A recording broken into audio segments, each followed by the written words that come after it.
Impingement syndrome, कंधे में ज़बरदस्त दर्द होता है जो अक्सर इन कोणों में यहाँ महसूस होता है। ऐसे आप दो सरल अभ्यासों से खुद की मदद कर सकते हैं। हम इसे अभी दिखाते हैं। आप इन्हें 2 या ढाई मिनट के लिए करते हैं। हम इसे तब तक दिखाएंगे जब तक व्याख्या चलती है। कृपया हम पहले अभ्यास से शुरू करें। चारों हाथ पैरों पर आ जाओ। यह तुम्हारी आरंभिक स्थिति है। तुम चारों हाथ पैरों पर आ रहे हो। अब तुम धीरे से आगे बढ़ोगे, एक ऐसी स्थिति में जो तुम्हारे कंधों से काफ़ी चौड़ी है।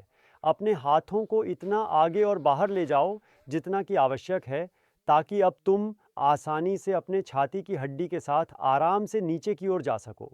और तुम कोण के साथ थोड़ा और अधिक प्रयोग कर सकते हो। तुम वहां जाकर अपने हाथों को थोड़ा और बाहर की तरफ धीरे धीरे और सावधानी से बढ़ा सकते हो।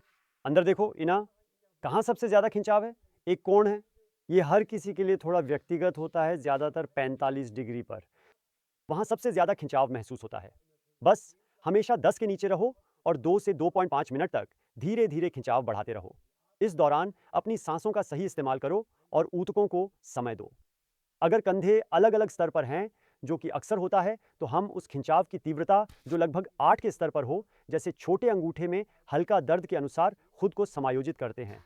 हम उस कंधे की दिशा में झुकते हैं जो इस समस्या से प्रभावित है, जबकि शरीर को सीधा रखते हैं और दूसरा हाथ बस थोड़ा सहारा देता है। सांस के साथ धीरे धीरे अंदर फैलाओ और सही से महसूस करो कैसे ऊतक धीरे धीरे खुल रहे हैं। यह पहली कसरत है। जब दूसरी कसरत शुरू करें, आप फिर से ऊपर आकर हाथों को थोड़ा स्वतंत्र रूप से हिलाएंगे, फिर बैठेंगे। और दूसरी कसरत में ये होता है कि हम हाथों को अब थोड़ी देर के लिए स्थिर करते हैं। अगर आपके पास यह लूप नहीं है, तो कोई तौलिया ले लें या शायद कोई बेल्ट ले लें जो फिट हो जाए। महत्वपूर्ण बात यह है कि हाथों को स्थिर रखा जाए। आप खुद इसे लपेटें ताकि हाथ स्थिर रहें। एक ऐसे स्थिति में जो कंधे की चौड़ाई से थोड़ी अधिक हो। हाँ, इससे शुरू किया जा सकता है। और जो लूप है वह बस रोकता है कि हाथ अचानक फिसल ना जाएं, क्योंकि अचानक और झटकेदार हरकतों से बचना चाहिए। तो अब अपने घुटनों को थोड़ा ऊपर की ओर उठा लो। अब बस धीरे धीरे अपने कूल्हों को आगे की दिशा में ले जाकर धीरे धीरे आगे बढ़ना शुरू करो। हाथ पूरी तरह से सीधे रहने चाहिए, छाती खुली ही रहनी चाहिए। और हमेशा ध्यान रखें कि जिस कंधे में कोई समस्या है, उसे 10 की ओर बिल्कुल नहीं जाने दें। हमेशा 10 से कम रखें तीव्रता। खिंचाव के दर्द को यहाँ बनाए रखें, लेकिन 8 से ज़्यादा होना चाहिए। और फिर तुम हमेशा अंदर की तरफ बढ़ते रहो और हमेशा 10 के नीचे ही रहो। फिर एक पल रुको। जब तुम ऐसी जगह पर हो जहाँ आगे नहीं जा सकते, तो उसे थोड़ी देर के लिए फैलने दो। अच्छे से गहरी सांस लें। सांस अंदर लेकर स्थिति को बनाए रखें, फिर सांस बाहर छोड़ें। फिर से कोशिश करें, थोड़ी और आगे बढ़ें।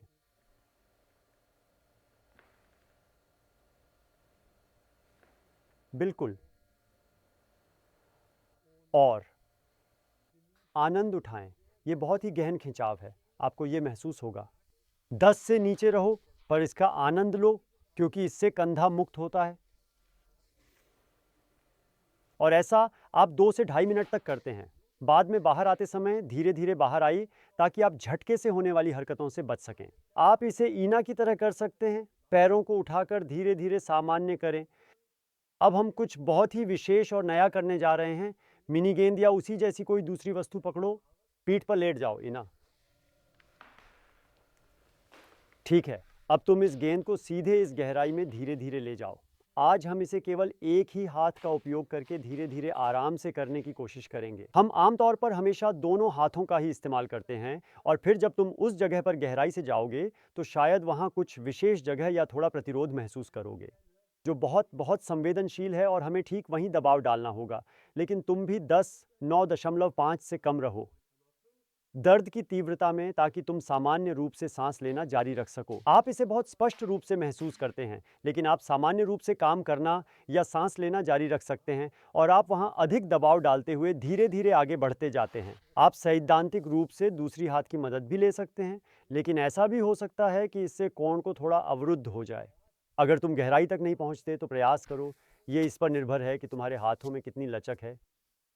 महत्वपूर्ण है कि आप धीरे-धीरे और गहराई से वहाँ का अनुभव लें, धीरे-धीरे दबाव डालें, धीरे से गहनता के साथ सर्पिल दिशा में निर्देशित करें। हाँ, आप इसे कर सकते हैं, इसके लिए कोई समय सीमा नहीं है, आप इसे बार-बार कर सकते हैं, शायद दिन में भी। अगर आप कहीं बैठे हैं और सोचें, ओह! मुझे इस जगह को ठीक करना है, फिर से प्रयास करना। ठीक है, फिर मैं इसे फिर से हटा दूँगा। ये इम्पिंजमेंट सिंड्रोम के खिलाफ अभ्यास थे। व्यायाम को हफ्ते में 6 बार करें। हमेशा ऐसा करें जैसे यह 10 से कम की तीव्रता पर सहन किया जा सके। आशा है आपको पसंद आया। कृपया लाइक करें और चैनल सब्सक्राइब करें ताकि आप कुछ भी ना चूकें। और इन वीडियो के बारे में लोगों को ज़रूर बताओ ताकि वे खुद की मदद कर सकें और यह जानकारी और अधिक फैले। अलविदा, फिर मिलेंगे।